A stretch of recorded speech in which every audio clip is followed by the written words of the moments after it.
For thousands of years, there's been this story, a whisper passed down through generations. It's about a city of just impossible splendor, supposedly built by the gods themselves. But here's the big question. Was it just a myth? Or was it a real, historical place that was just swallowed by the sea? Well, let's dive in and see where that line between myth and reality actually is. You look at ancient texts like the Mahabharata, and they paint this absolutely incredible picture. They're not just describing a city, they're talking about a paradise on Earth, a massive, sprawling metropolis with, get this, almost 1 million palaces, all shimmering with gold and priceless gems. It sounds like something out of a fantasy, right? And then, almost as suddenly as it appeared, it was gone. The legend says it was completely reclaimed by the very sea it came from. A divine city, just erased from the map in what sounds like a single catastrophic day. For centuries, that's all it was. Just a really powerful story. But, as we're about to find out, sometimes the most unbelievable legends, they have a habit of leaving clues behind. So what happens when someone actually starts to follow those clues? Okay, so to really get why people started searching for Dwarka, we first have to understand the original story. What was this legendary city supposed to be, and how did it even come to exist in the first place? So the story goes like this. Lord Krishna was getting pretty tired of these constant attacks on his kingdom, Mathura. He needed a safe place for his people. So he prays to the sea god, Varuna, and asks for some land. And Varuna grants it, a huge stretch of land, literally pulled up from the ocean.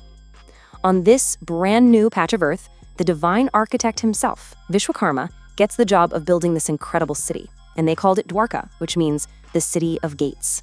But the ancient texts describe way more than just a beautiful city. They talk about a place that was brilliantly engineered. We're talking about advanced ports for trade, super sophisticated irrigation systems for all these lush gardens. It was designed to be completely self-sufficient. This was the vision of a perfect, futuristic city thousands of years ago. Of course, with any great story of creation, there's usually a story of destruction right around the corner. And Dwarka's end is this really tragic tale, all set in motion by 2 powerful curses. So first up, after the insane devastation of the Mahabharata war, a grieving Queen Gandhari puts a curse on Lord Krishna. She basically says, your entire clan will destroy itself just like mine did. And then, as if that wasn't bad enough, a second curse comes along. This time, Krishna's own son, Samba, makes a huge mistake and mocks some visiting sages. They curse him, saying he'll give birth to an iron pestle that will be the weapon that finishes off his entire family. Ouch. And, well, in time, both of those curses started to come true. The people of Dwarka, who were once so noble, they just descended into arrogance and immorality, and it all came to a head in this one giant, drunken, violent brawl where the Yadava warriors literally turned on each other and wiped themselves out, fulfilling Gandhari's prophecy to the letter. So, with his clan destroyed and his work on Earth basically done, Lord Krishna leaves the mortal world.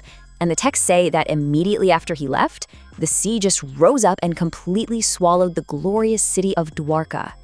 It left nothing behind but the story we've been telling.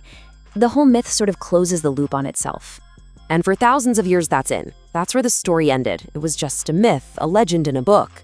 But then, fast forward to the 20th century, and these whispers and rumors start to pop up, suggesting that maybe, just maybe, the story wasn't over yet. It really did start with just whispers. Back in the 1930s, local fishermen and even pilots flying overhead started reporting seeing these weird, straight-line patterns under the water. They looked man-made, almost like the outline of a city. This got people curious enough that by 1963, the Archaeological Survey of India started the first official excavation. And then, bam! In the 70s, they found a huge clue, a copper plate from the 6th century that straight up said Lord Krishna lived in that area.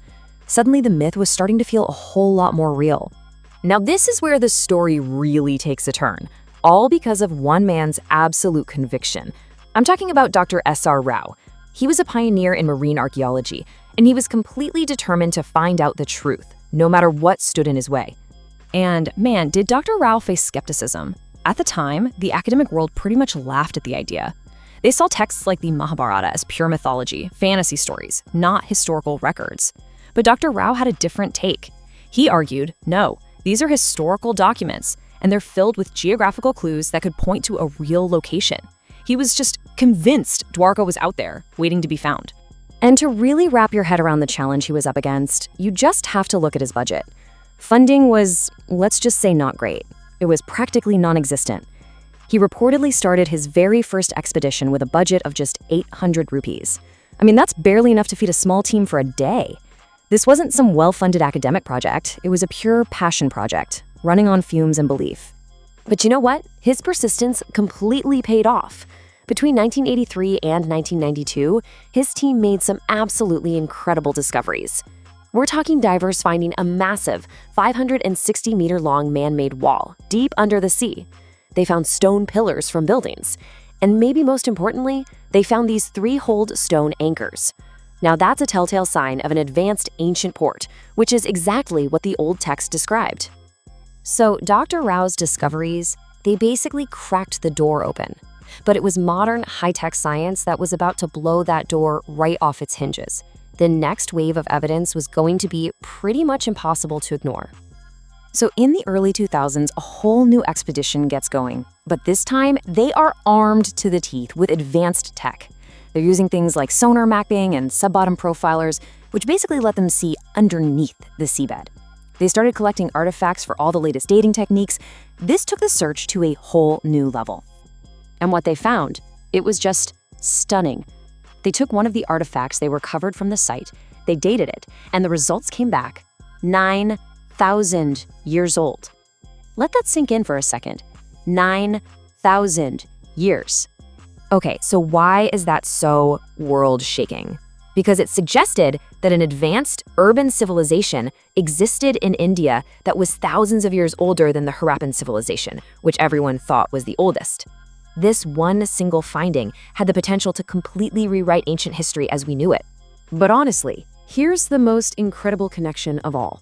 Geologists who were studying the site confirmed it. The underwater city was, in fact, built on land that had been reclaimed from the sea and was later resubmerged. That scientific finding matched the mythological origin story from the Mahabharata perfectly. The science was lining up with the story. So, you put it all together. After almost a century of whispers, of tireless searching, and incredible scientific work, the myth of Dwarka had finally come back to the surface, not as a myth, but as a verifiable historical truth. I mean, just look at this journey. You go from a thriving city maybe 5,000 years ago that sinks beneath the waves, to the first faint clues in the 1930s. Then Dr. Rao's game-changing discoveries, all the way to the high-tech proof in the 2000s. And now it's getting national recognition. It has been such a long road to get from myth to fact. You know, in the end, I think the story of Dwarka shows us something really profound. It shows that faith and science don't have to be opposites. In this case, an ancient story passed down through faith basically acted like a treasure map. And modern science, that was the tool they used to read the map. And both paths led to the exact same incredible truth. For centuries, people just dismissed Dwarka as a fantasy, a fairy tale. And now we know it was real. It really makes you wonder, doesn't it? How many other great myths from all around the world aren't just stories? How many of them are actual histories, just waiting for someone to come along and rediscover them?